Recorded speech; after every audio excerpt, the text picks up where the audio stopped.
नमस्कार दोस्तों, PSSM blessings परिवार से मैं मिशा गुप्ता पुस्तक रुक्मणी और कालचक्र का फेर के ऑडियो 47 में आपका स्वागत करती हूँ। पिछली कड़ी में हमने जाना कि सुजाता का भाई अभिषेक उसे लेने आया था, परंतु सुजाता ने तब जाने से मना कर दिया था। अब सुनते हैं आगे की कहानी।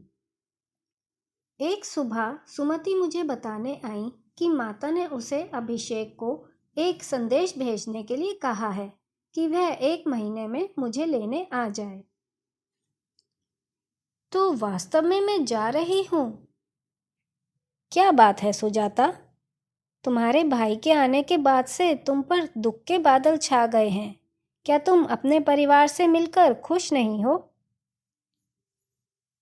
मैं यह जगह छोड़ने से डरती हूँ। मैं आपको, माता को और अंजलि को छोड़ना नहीं चाहती। उन्होंने मेरा हाथ पकड़ लिया।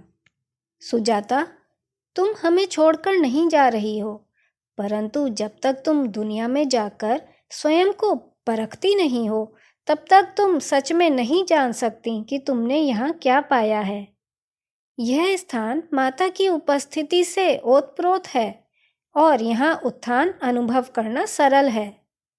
तुम जहाँ भी हो, तुम्हें उन्हें अपने साथ ढूंढना सीखना होगा। अब समय आ गया है कि जो कुछ तुम्हें यहाँ दिया गया है उसे अभ्यास में लाया जाए। मैंने एक छोटी सी मुस्कान दी। आपके पास हमेशा मेरी स्थिति की सच्चाई को समझने में मेरी सहायता करने की एक पद्धति होती है। धन्यवाद सुमति। मैं कुछ क्षणों के लिए शांत रही और फिर जोड़ा, यह स्थान मेरा बहुत प्रिय घर बन गया है और ये हमेशा वही रहेगा। जो महिलाएं यहाँ से गुजरती हैं वे वास्तव में कभी नहीं जाती। माता उनकी प्रगति का अनुसरण करती हैं और वह तुम्हारे साथ भी ऐसा ही करेंगी। सुजाता, माता ने तुम्हारे लिए भी एक संदेश भेजा है। उन्होंने तुम्हारे लिए तुम्हारे पिता से मिलने की व्यवस्था की है। मेरे पिता? उन्होंने हाँ में सिर हिलाया। चिंता मत करो, यह पूरी तरह से सुरक्षित होगा। उन्होंने शहर के बाहर एक जगह पर उन्हें लाने की व्यवस्था की है जहां तुम उनके साथ कुछ घंटे बिता सकती हो। महल के पहरेदार उन्हें वहां ले आएंगे, परंतु उन्हें पता नहीं चलेगा कि वह तुमसे मिलने वाले हैं। जब तुम उन्हें मिलो तो अपने जीवन के बारे में कुछ मत कहना। ईशान या अपने भाई के साथ रहने का भी उल्लेख मत करना। मुझे यह कहते हुए दुख हो रहा है, परंतु यह सभी की सुरक्षा के लिए है। हाँ, मैं समझती हूँ। मैं उनसे कब मिलूंगी? आज रात। माता कभी भी तैयारी के लिए अधिक समय नहीं देती हैं, है ना?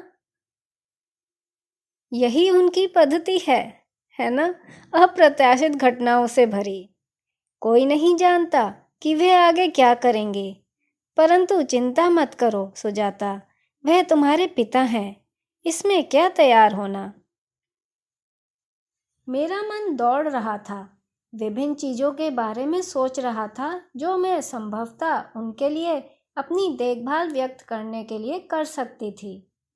उन भावनाओं से भरपूर जो मैं अभी भी उनके लिए अनुभव करती थी, चाहे जो कुछ भी हुआ हो।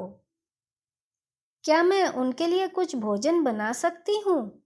उन्हें हमेशा मेरा भोजन पसंद था, परंतु वह मानते हैं कि मैं मर चुकी हूँ। सुमति, जब वह मुझसे मिलेंगे तो क्या होगा? उन्होंने मेरी चिंता देखी और मुझे शांत करने का प्रयास किया। सुजाता, इस पर अधिक विचार मत करो, सब ठीक हो जाएगा। चलो रसोई में चलते हैं और मैं कुछ भोजन बनाने में तुम्हारी सहायता करती हूँ। भोजन की तैयारी के दौरान और फिर वापस अपने कमरे में मेरे पेट में गांठ पड़ रही थी, क्योंकि मैं नियत समय तक, जो कि आधी रात के निकट था, भयपूर्वक प्रतीक्षा कर रही थी।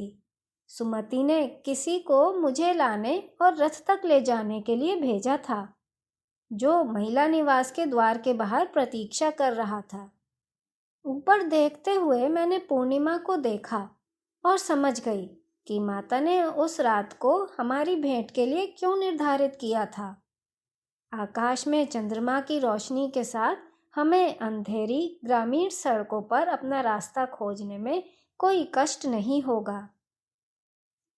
मेरी व्याकुल मनोस्थिति ने मुझे उस आदमी पर अधिक ध्यान देने से रोक दिया जो रथ से उतरा और उसमें चढ़ने में मेरी सहायता करने के लिए मेरा हाथ थाम लिया। मैंने उसके बारे में अधिक ध्यान नहीं दिया, परंतु जैसे ही हम द्वारका की सड़कों से गुजरे, मुझे उसकी उपस्थिति में एक गहरी शांति की अनुभूति हुई, जैसे कि मन को शांत करने वाला पेय पी लिया हो।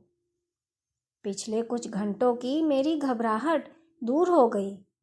हम 1 घंटे से अधिक समय तक मौन में सवार रहे, द्वारका को बहुत पीछे छोड़ते हुए, घुमावदार सड़कों से गुजरते हुए, पहाड़ियों पर चढ़ते हुए, जब तक कि हम एक गुफा की तरफ दिखने वाले रास्ते पर नहीं आ गए।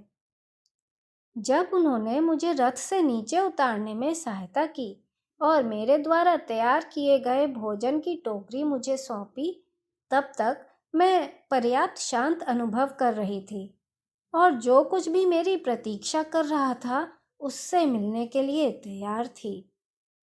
एक मशाल जलाकर वह मुझे गुफा में ले गया और इशारा किया कि मेरे पिता झुके हुए बैठे हैं।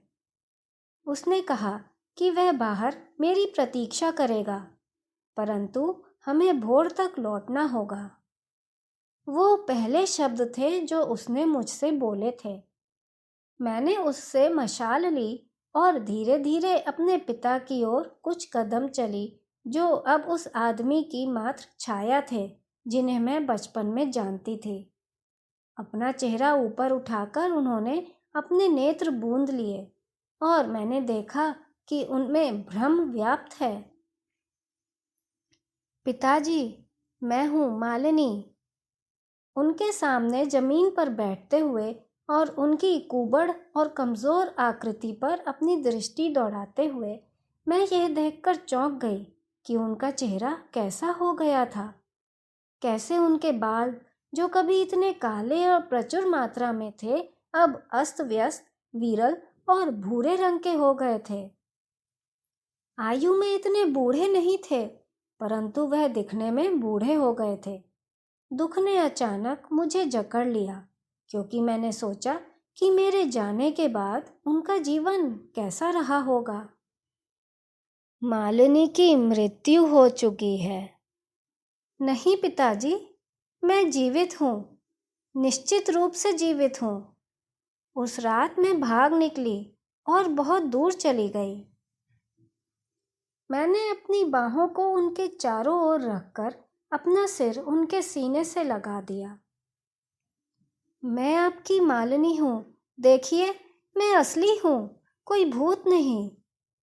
मैं दुख से दूर होने के लिए दृढ़ थी और अपनी भावनाओं को मुझ पर हावी नहीं होने देना चाहती थी। इसलिए मैंने उन चीज़ों को दबा दिया जिन्हें मैं अपने गले में अनुभव कर सकती थी। यह वास्तव में तुम हो? उन्होंने मेरा चेहरा उठाकर मेरे नेत्रों में देखते हुए कमज़ोर आवाज़ में पूछा। हाँ, मैं आपकी पुत्री हूँ। मुझे क्षमा कर दीजिए पिताजी, मुझे क्षमा कर दीजिए। वह कई क्षण तक शांत रहे और फिर उत्तर दिया, क्षमा मत मांगो मेरी बच्ची। मुझे खुशी है कि तुम बच गईं। मुझे खुशी है, जैसे मुझे खुशी है कि तुम्हारी माँ उसे अभागे आदमी से बच निकली। मैंने अनुभव किया कि उनकी बाहें मेरे चारों ओर कस गईं। मैं उसकी रक्षा नहीं कर सका और न मैं तुम्हारी कर सका, परंतु तुम्हें कभी भी द्वारका नहीं लौटना चाहिए।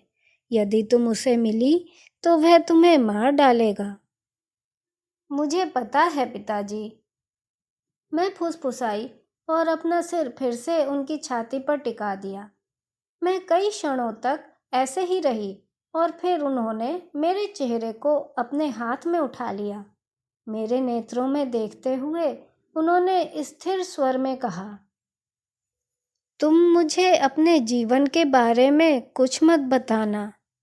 मुझे तुम्हारे लिए भय है मालिनी। कुछ साल पहले अभिषेक द्वारका लौटा था। उसने मुझे बताया कि उसने तुम्हें देखा है और तुम जीवित हो, परंतु मैंने उससे कहा कि वह गलत है।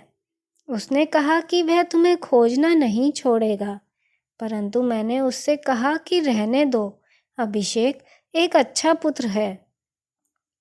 वह अपनी पत्नी के साथ मुझसे मिलने आता है और मेरे लिए खाना लाता है, परंतु मैं उसे नहीं बताऊंगा कि तुम जीवित हो। अच्छा तो यही है कि हम सब तुम्हें मरा हुआ समझे मालिनी। मुझे नहीं पता था कि कैसे उत्तर दूं। मैं उन पर विश्वास करने की इच्छा छोड़कर बगल में रखे खाने की टोकरी की ओर मुड़ी। पिताजी, मैंने आपका मनपसंद भोजन बनाया है। मैंने टोकरी से बनाई हुई मिठाइयों और रोटियों को निकालना शुरू किया। क्या तुम ठीक हो मेरी बच्ची? क्या तुम खुश हो? उन्होंने पूछा जब उन्होंने मेरा बनाया हुआ भोजन लिया। दोस्तों, क्या सुजाता अपने जीवन के बारे में अपने पिताजी से कुछ छिपा पाएगी? जानेंगे अगली कड़ी में। आप सबका बहुत बहुत आभार।